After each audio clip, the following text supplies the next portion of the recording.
I would like to know why TaylorMade is getting into the apparel business in a big way, even if I know the reason why is because it's Tiger Woods, but why TaylorMade and why so much into apparel? Well, I appreciate that, Dom, and it's nice to be back with both of you gentlemen. Why not? Why not? We've built an incredible platform at TaylorMade, one in which most of you know well and your audience knows well.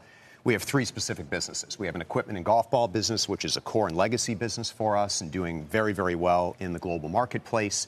We've got an investment in entertainment and a concept with Tiger Woods and Pop Stroke Entertainment, which is 36 holes of synthetic putting. But it was a very, very logical adjacency for us, given the history of the company, our understanding of the apparel and footwear markets, and the total addressable market, not just for apparel and footwear in golf, but athleisure and lifestyle outside of golf, to find the right position to bring an apparel and footwear brand to life. And so we've been here in New York over the course of the past couple of days with our partner Tiger, bringing Sunday Red to market, and it's been a wonderful opportunity for us to expand the comprehensive nature. So I guess the flip side of that question is, what took you so long on this? I mean, you have hats, I know that because I wear one, but the other apparel, you're kind of a late entry here. And is footwear a part of this or not? Sunday Red is an apparel and footwear brand. Tyler, to answer your question, we've been working down a multiple pathways to get into the apparel and footwear business. We do collaboration work with other brands that include TaylorMade apparel in different markets around the world, domestically and internationally, which is a nice business for us. But we don't own those brand marks. We own the TaylorMade brand marks, and it's really an adjacency or an accessory to the things that we do. We've looked at other acquisition strategies to determine, is there a good fit for us where we could take a regional brand and nationalize it, or a national brand and make it global. But about a year ago, we had the opportunity to engage with Tiger's team and start to think about other concepts. And Tiger's been part of TaylorMade since 2017, when he became a TaylorMade athlete playing our equipment, which has been wonderful for us. Nike went out of the business of making equipment. They exited in 16. He came to us in 17, which was really terrific. And he's been incredibly helpful in helping us think about technology, think about design language. And some of those technologies, while most golfers might think they're organic to him, Tom, they actually meet the needs of player profiles in every skill level.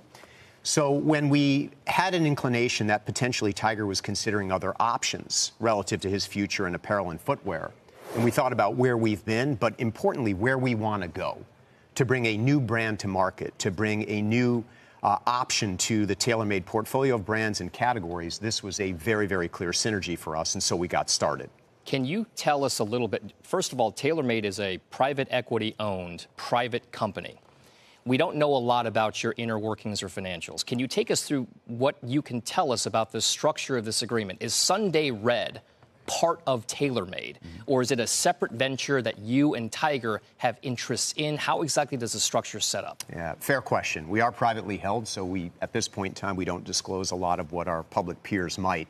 The TaylorMade holding company owns the Tiger Woods Sunday Red brand. So Sunday Red is a wholly owned subsidiary of the TaylorMade golf company. It's a brand within a brand. Well, it's a brand within a portfolio. Within a portfolio of brands. An independent independent brand within fair. a portfolio of brands, with which Tiger is partnered into.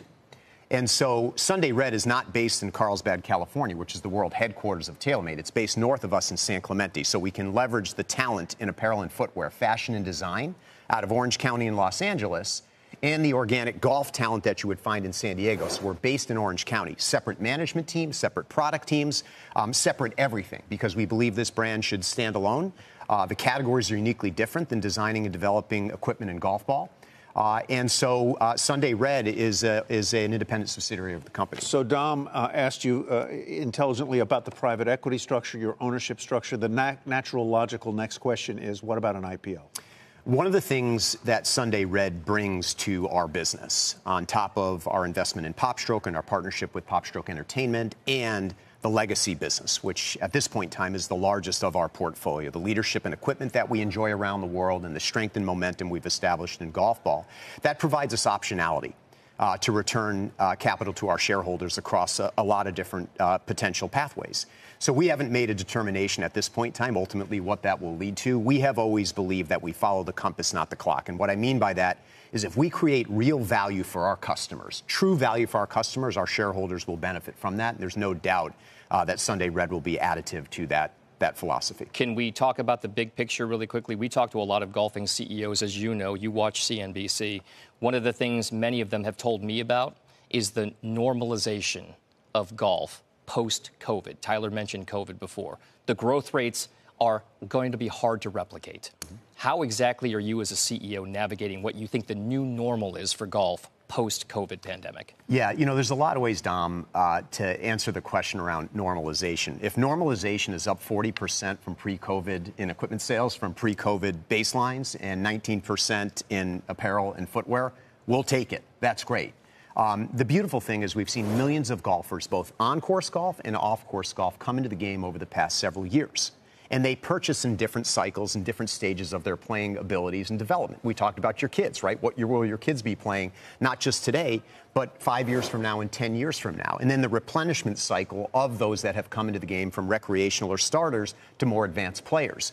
So we are bullish on the state of the industry right now. We believe that for the foreseeable future, we'll see constant and predictable growth, which enables us to run a very effective company and drive profitability across our business platforms.